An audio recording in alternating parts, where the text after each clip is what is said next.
Halo Bapak Ibu teman-teman sekalian, ketemu lagi dengan Arman di channel Affiliate Marketer. Kegiatan presentasi adalah kegiatan yang sering sekali kita lakukan, ya.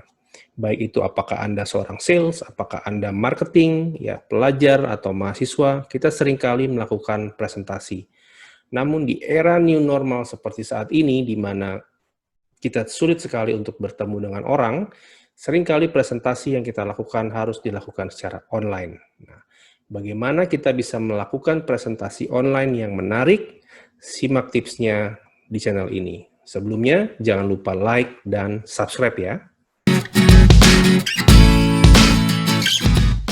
Teman-teman, pada dasarnya presentasi online itu sama seperti kita melakukan presentasi seperti biasa. Tujuan utamanya adalah kita menyampaikan message, kita menyampaikan pesan, dan pesan itu harus sampai oleh kita. Sehingga fokus dari setiap presentasi itu adalah diri kita sendiri. Jadi yang perlu kita siapkan sebelum kita melakukan presentasi online adalah persiapkan diri kita sendiri. Ya, kita harus mempersiapkan bagaimana postur kita ketika duduk, ketika kita akan menjelaskan presentasi. Ya, kita harus duduk dengan nyaman, ya, tidak dengan santai. Dan juga dengan intonasi suara. Kita harus memastikan suara kita jelas oleh lawan bicara kita.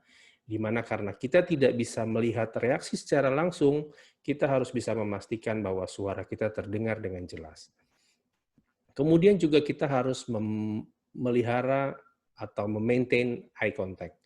Di mana eye contact ini penting karena sekali lagi kita bicara tidak dengan orang langsung ya, kita berbicara melalui laptop sehingga eye contact ini menjadi seolah penanda bahwa kita hadir di ruangan yang sama.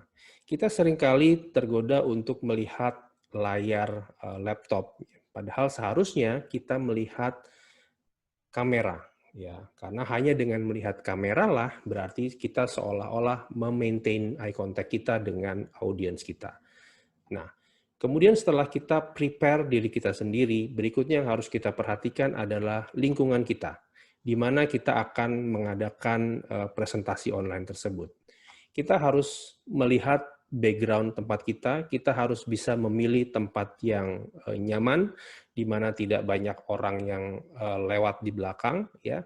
Kalau memungkinkan kita menggunakan background yang mendukung untuk presentasi kita. Contohnya misalnya seperti saat ini saya menggunakan background rak buku, ya, dan ini seolah-olah menunjukkan bahwa kita memang serius dalam memberikan presentasi.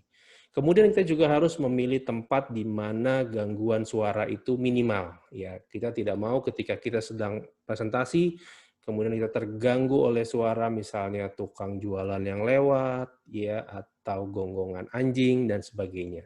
Ya, jadi pemilihan ruangan itu menjadi penting. Berikutnya adalah kita mempersiapkan peralatan kita. Ya, kita harus make sure semua equipment yang kita gunakan berfungsi dengan normal. Kita harus terbiasa dengan platform, ya. Kita tahu bahwa saat ini ada cukup banyak platform conference yang tersedia, ada Zoom, ada Microsoft Teams, ada Webex dan sebagainya. Kita mesti bisa menggunakan itu. Ya, semakin kita familiar dengan sistem, nah kita berarti akan semakin mudah dalam menggunakannya. Nah, kita juga harus mempersiapkan alat bantu lainnya. Misalnya Anda membutuhkan additional microphone supaya suara kita terdengar lebih baik, supaya suara kita terdengar lebih jelas. Dan kemudian juga kita mesti menyiapkan internet connection yang baik sehingga tidak terjadi gangguan ketika kita sedang menyampaikan presentasi. Dan yang penting kita juga harus menyiapkan ya apa rencana cadangan kita kalau kita misalnya sedang presentasi terjadi gangguan. Kita harus siap seperti itu, teman-teman ya. Kemudian yang tidak kalah pentingnya lagi yang ketiga adalah kita menyiapkan materi. Ya, di mana dalam kita menyiapkan materi seperti bahwa kita melakukan presentasi secara offline, kita harus mengetahui dulu kita akan melakukan presentasi di hadapan siapa.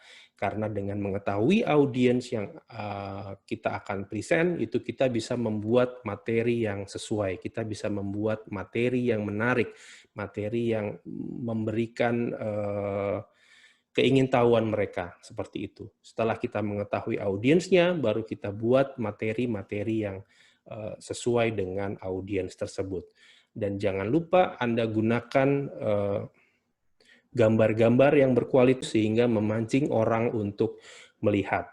Ya, karena sekali lagi karena presentasi ini kita lakukan secara online, agak sulit untuk bagi kita untuk selalu memelihara interaksi dengan audiens kita.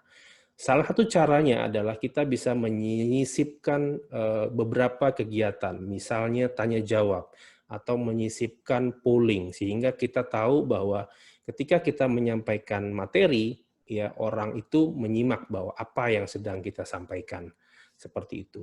Nah, itu saja tips singkat dari saya bagaimana kita bisa mempersiapkan presentasi online yang menarik. Selamat melakukan presentasi.